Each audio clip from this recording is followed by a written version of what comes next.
Hello guys, welcome to UPSC point. दोस्तों, आज के इस वीडियो में हम इंडियन पॉलिटी के एक महत्वपूर्ण टॉपिक की बात करेंगे जिसका नाम है संसदीय समितियां। इस वीडियो में हम बहुत ही सरल शब्दों में और आसान तरीके से सारी चीज़ों को समझेंगे और इसके बाद आपको दूसरा वीडियो देखने की आवश्यकता नहीं होगी। सभी महत्वपूर्ण तथ्यों को हम कवर करेंगे और कोई भी पॉइंट आपका नहीं छूटेगा। तो चलिए शुरू करते हैं। दोस्तों, संसदीय समितियों को पढ़ने से पहले हमें ये जानना होगा कि आखिरकार संसदीय समिति होती क्या है। तो देखिए, संसदीय समिति सांसदों का एक छोटा सा समूह होता है जिसका गठन संसद के बड़े कार्यों को संभालने, विधेयकों की गहराई से जांच करने और वित्तीय मामलों की निगरानी करने के लिए किया जाता है। दोस्तों, ये समितियां अपनी रिपोर्ट अध्यक्ष या फिर सभापति को सौंपती है और सामान्यतः दो प्रकार की संसदीय समितियां होती है। कौन कौन से प्रकार की? एक होती है दोस्तों तदर्थ समितियां और दूसरी होती है स्थायी समितियां। याद रखेंगे कि संसदीय समितियां मुख्य रूप से दो प्रकार की होती है, तदर्थ समितियां और स्थायी समितियां। दोस्तों, तदर्थ समितियां वो समितियां होती है जिनका गठन किसी विशेष उद्देश्य के लिए किया जाता है और इनका कार्यकाल अनिश्चित होता है, जबकि जो स्थायी समितियां होती है इनका गठन प्रतिवर्ष किया जाता है और इनका कार्यकाल निश्चित होता है, सामान्यतः 1 वर्ष का। तो इतना आपको अच्छे से समझ आ गया होगा। दोस्तों, ये जो तदर्थ और स्थायी समितियां होती है ये भी कई प्रकार की होती है। पहले हम थोड़ा बेसिक इन्फॉर्मेशन देख लेते हैं, इसके बाद में एक एक समितियों को डिटेल से पढ़ेंगे। आपको चिंता करने की आवश्यकता नहीं है। तदर्थ समितियों की बात करें तो ये सामान्यतः दो प्रकार की होती है। कौन कौन से प्रकार की? पहला तो है प्रवर समिति या संयुक्त प्रवर समिति और दूसरा प्रकार है विशिष्ट मामलों के लिए जांच समिति। इसके बाद जो स्थायी समितियां होती है दोस्तों, ये मुख्य रूप से 5 प्रकार की होती है। कौन कौन सी? वित्तीय समितियां। वित्तीय समितियां भी दोस्तों 3 प्रकार की होती है, प्राक्कलन समिति, लोकलेखा समिति और सार्वजनिक उपक्रम की समिति। इन वित्तीय समितियों के बाद में दोस्तों कुछ विभागीय समितियां होती है जो कि अपने अपने विभाग से संबंधित बजट की मांगों को रखती है। इसके बाद में जांच समितियां, छानबीन समितियां। ये छानबीन समितियां घोटालों की जांच करती है और कुछ सदन की स्पेशल समितियां भी होती है। तो इन सभी को हम डिटेल से पढ़ेंगे, आपका कोई भी पॉइंट नहीं छूटेगा। एक एक बिंदु को मैंने कवर किया है और बहुत ही अच्छे से डिज़ाइन किया है। सबसे पहले हम तदर्थ समितियों को पढ़ेंगे क्योंकि ये छोटी है और मात्र 2 तदर्थ समितियां हैं। पहली कौन सी है? प्रवर समिति या संयुक्त प्रवर समिति। तो सबसे पहले हम इसी को पढ़ते हैं। दोस्तों, यहाँ पर आपको मुख्य रूप से 2 शब्द दिख रहे होंगे, एक है प्रवर समिति और दूसरा है संयुक्त प्रवर समिति। तो जब तक हम इन शब्दों का अर्थ नहीं समझ पाएंगे तब तक हमें ये समितियाँ समझ नहीं आएगी। देखिए, सबसे पहले तो हम जानते हैं कि आखिरकार प्रवर समिति होती क्या है। दोस्तों, प्रवर समिति किसी एक सदन के सदस्यों से बनती है, यानी जब किसी समिति में केवल एक सदन के सदस्य शामिल हो तो उस समिति को क्या कहते हैं? प्रवर समिति, चाहे वो लोकसभा में हो या फिर राज्यसभा में। अच्छे से याद रखेंगे, जब किसी समिति में केवल एक सदन के सदस्य शामिल हो तो उस समिति को क्या कहेंगे? प्रवर समिति। जबकि संयुक्त प्रवर समिति में दोनों सदनों के सदस्य शामिल होते हैं, यानी जब किसी समिति में संसद के दोनों सदनों के सदस्य शामिल होते हैं तो उस समिति को क्या कहते हैं? संयुक्त प्रवर समिति। इतना आपको अच्छे से समझ आ गया होगा। दोस्तों, ये जो प्रवर समिति और संयुक्त प्रवर समिति होती है इनका गठन किसी विशेष उद्देश्य के लिए किया जाता है। और अगर इनके गठन की बात की जाए दोस्तों, तो जो संयुक्त प्रवर समिति होती है, यानी ऐसी समिति जिसमें संसद के दोनों सदनों के सदस्य शामिल होंगे, तो जो संयुक्त प्रवर समिति होती है उसमें सदस्य संख्या होती है 45। यानी संयुक्त प्रवर समिति में कितने सदस्य होंगे? 45, जिसमें से लोकसभा से 30 होंगे और राज्यसभा से 15 होंगे। लोकसभा से ज़्यादा क्यों होंगे भैया? क्योंकि लोकसभा की सदस्य संख्या ज़्यादा है। याद रखेंगे, संयुक्त प्रवर समिति में सदस्यों की संख्या कितनी होती है? 45। इसमें से 30 लोकसभा से और 15 राज्यसभा से। लेकिन अगर अलग अलग सदन में समिति का गठन किया जा रहा है तो सदस्य संख्या होगी 30। जैसे मान लीजिए ये लोकसभा है, ये राज्यसभा है। लोकसभा में अगर प्रवर समिति का गठन किया गया तो सदस्य संख्या कितनी होगी? 30। और अगर राज्यसभा में अलग से प्रवर समिति का गठन किया गया तो उसमें भी सदस्य संख्या कितनी होगी? 30। ठीक है, तो ये अच्छे से समझ आ गया ना आपको। देखिए, अगर हम इसकी रिपोर्ट की बात करें तो जो समिति होती है, प्रवर समिति या फिर संयुक्त प्रवर समिति, ये दिए हुए समय में या तो अपनी रिपोर्ट देगी या फिर अधिकतम 3 महीनों में इसको रिपोर्ट देना होगा। तो आशा करता हूं दोस्तों ये आपको बहुत अच्छे से समझ आ गया होगा। चलिए अब आगे बढ़ते हैं। देखिए, हम क्या पढ़ रहे हैं, तदर्थ समितियां। तदर्थ समितियों में हमने पहली वाली पढ़ ली है, अब हमारे सामने है दूसरी वाली। इसका नाम क्या है, विशिष्ट या फिर विशेष मामलों की जांच समिति। यहाँ पर क्या लिखा हुआ है, विशिष्ट, यानी ये विशेष मामलों के लिए ही गठित की जाएगी। ठीक है, विशेष मामले क्या हो सकते हैं, जैसे कोई दंगा हो गया उसकी जांच करने के लिए, कोई घोटाला हो गया उसकी जांच करने के लिए विशेष मामलों की जांच समिति का गठन किया जाता है। अगर हम इसके गठन की बात करें तो दोस्तों, यदि इस समिति के अंदर दोनों सदनों के सदस्य शामिल होते हैं तो इस समिति की सदस्य संख्या होती है, यानी विशेष मामलों की जांच समिति के सदस्य संख्या होगी 45, जिसमें से 30 सदस्य लोकसभा से होंगे और 15 सदस्य राज्यसभा से होंगे। लेकिन ये जो समिति है इसका गठन अलग अलग सदनों में किया जाता है, तो सदस्य संख्या होगी 30। इतना भी आपको अच्छे से समझ आ गया होगा। अब हम बात करते हैं दोस्तों स्थायी समितियों की। इसमें सबसे पहले है वित्तीय समितियां। दोस्तों, वित्तीय समितियों के अंतर्गत 3 समिति आती है। कौन कौन सी, प्राक्कलन समिति, लोक लेखा समिति और सार्वजनिक उपक्रम की समितियां। दोस्तों, अक्सर एग्जाम में लगभग 90% चांस होता है कि इन्हीं तीनों समितियों से प्रश्न पूछा जाता है। इसी वजह से इन तीनों को हम बहुत ही डिटेल में और आसान शब्दों में पढ़ने का प्रयास करेंगे। सबसे पहले हम पढ़ेंगे प्राक्कलन समिति को। देखिए, यहाँ पर क्या लिखा हुआ है, प्राक्कलन। तो जब तक हमको प्राक्कलन का अर्थ समझ नहीं आएगा तब तक हमें इस समिति का क्या कार्य होगा ये भी समझ नहीं आएगा। तो इसी के अर्थ को समझ लेते हैं कि प्राक्कलन का अर्थ क्या होता है। दोस्तों, किसी काम या खर्च का पहले से अंदाजा लगाना या फिर पूर्वानुमान लगा लेना ही प्राक्कलन कहलाता है। यानी जब कोई खर्च हो उससे पहले ही आकलन कर लेना क्या कहलाता है, प्राक्कलन। देखिए, जिस समिति का काम खर्च होने से पहले यह अनुमान लगाना और जांचना होता है कि भैया कितना पैसा खर्च होगा और कैसे कुशलता से खर्च किया जाएगा, उसको क्या कहते हैं, प्राक्कलन समिति। यानी ऐसी समिति जो कि खर्च होने से पहले ही आकलन कर ले, उस समिति को क्या कहते हैं, प्राक्कलन समिति। दोस्तों, ये जो है वो सबसे बड़ी समिति है। तो मोस्ट इम्पोर्टेंट पॉइंट है, ये पूछा जा सकता है इन तीनों समितियों में से सबसे बड़ी समिति कौन सी है। इसमें केवल लोकसभा के सदस्य शामिल होते हैं, ठीक है, और टोटल सदस्यों की संख्या होती है 30। कार्यकाल होता है दोस्तों इस समिति का 1 साल का। देखिए, स्थायी समितियों का कार्यकाल कितने साल का होता है, मैंने स्टार्टिंग में ही आपको बताया था, 1 साल का। तो भैया ये जो प्राक्कलन समिति है ये भी स्थायी समिति है, तो इसका कार्यकाल कितने वर्षों का होगा, 1 वर्ष का। रिपोर्ट किसको देगी भैया ये समिति, तो स्पीकर को देगी। और ये जो रिपोर्ट है वो सलाहकारी होगी, ना कि बाध्यकारी।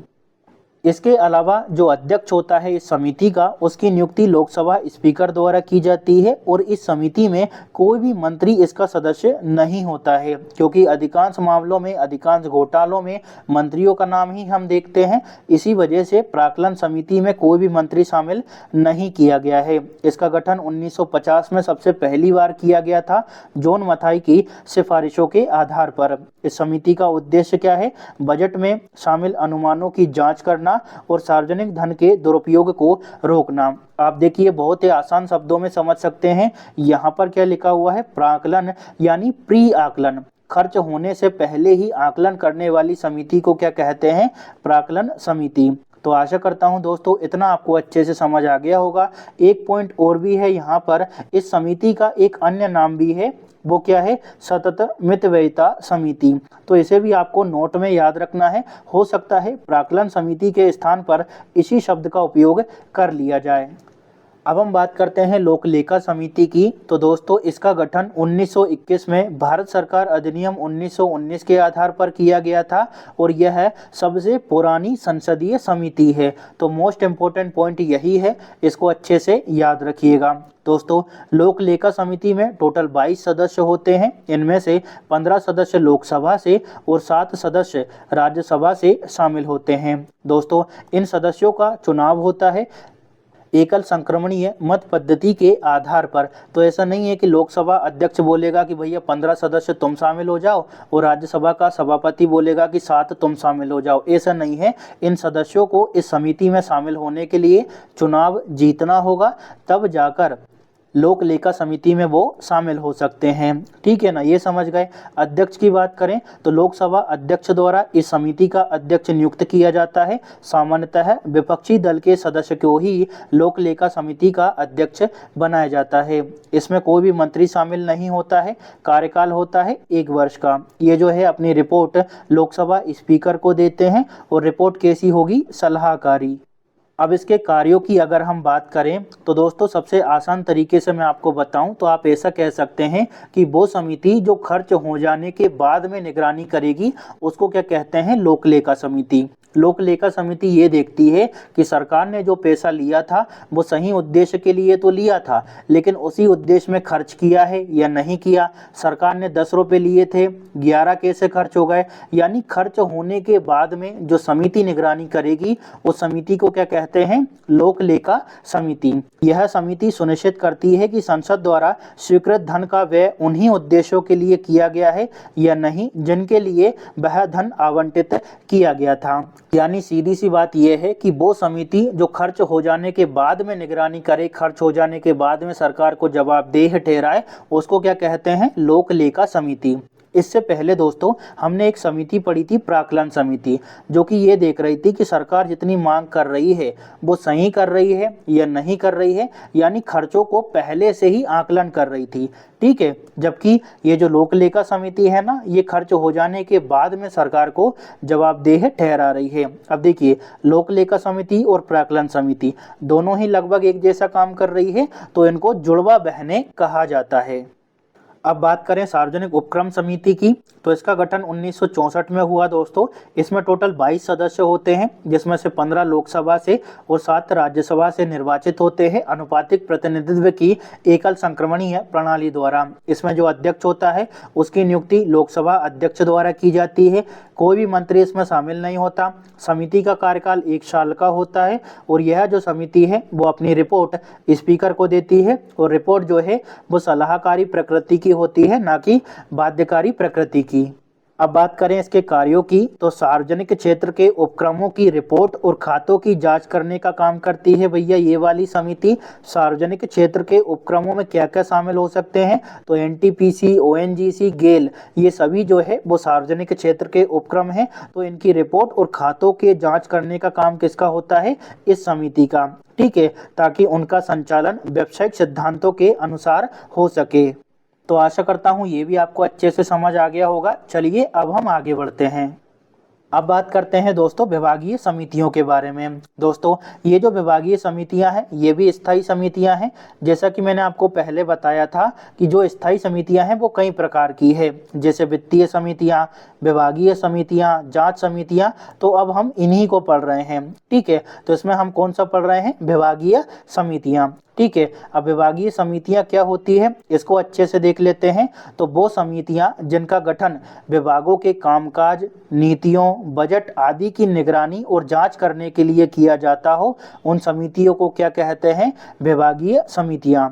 दोस्तों विभागीय समितियों की टोटल संख्या है 24, यानी वर्तमान में टोटल 24 विभागीय समितियां कार्य कर रही है। इसमें से 16 लोकसभा के लिए और 8 जो समितियां हैं वो राज्यसभा के लिए कार्य कर रही हैं। अगर हम सदस्यों की बात करें तो प्रत्येक विभागीय समिति में, यानी इस 24 में से हर एक विभागीय समिति में 31 सदस्य होते हैं, जिसमें से 21 लोकसभा से और 10 राज्यसभा से शामिल होते हैं। सदस्यों का दोस्तों मनोनयन किया जाता है।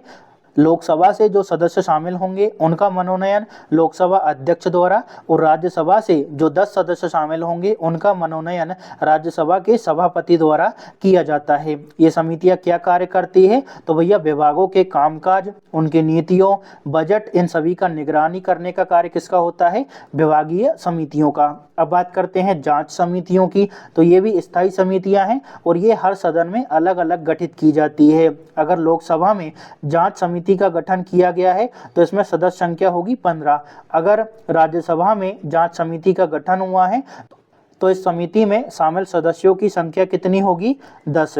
दोस्तों ये जो जांच समितियां हैं मुख्य रूप से 3 प्रकार की होती है, विशेषाधिकार जांच समिति, याचिका समिति और आचार समिति। आचार से मतलब है एथिक्स समिति, ठीक है ना। जो विशेषाधिकार समिति होती है वो सदन के सदस्यों के विशेषाधिकारों के उल्लंघन के मामलों की जांच करती है। जैसे कि मान लीजिए सदन में किसी एक सांसद ने दूसरे पर कोई आक्षेप लगा दिया, उसके विशेषाधिकारों का हनन कर दिया, ठीक है, तो उसकी जांच के लिए विशेषाधिकार जांच समिति का गठन किया जाएगा। अगर इस समिति का गठन लोकसभा में किया गया है तो कितने सदस्य शामिल होंगे? 15। और अगर इस समिति का गठन राज्यसभा में किया गया है तो कितने सदस्य शामिल होंगे?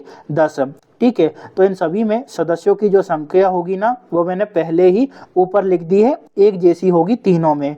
याचिका समिति की बात करें तो जनता द्वारा भेजी गई याचिका की जांच करने का कार्य करती है ये वाली समिति। और जो आचार समिति है यह सदन में आचार संहिता लागू हो इस बात का ध्यान रखती है।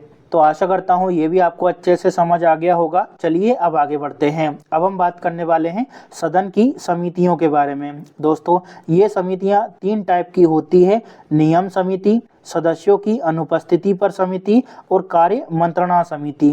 दोस्तों अगर नियम समिति का गठन लोकसभा में किया गया है तो इस समिति में सदस्य शामिल होंगे 15। अगर इस समिति का गठन राज्यसभा में किया गया है तो इसमें सदस्य शामिल होंगे 16। इसका कार्य क्या होगा? तो सदन के नियमों और प्रक्रियाओं में बदलाव का सुझाव देने का कार्य कौन सी समिति करती है? नियम समिति।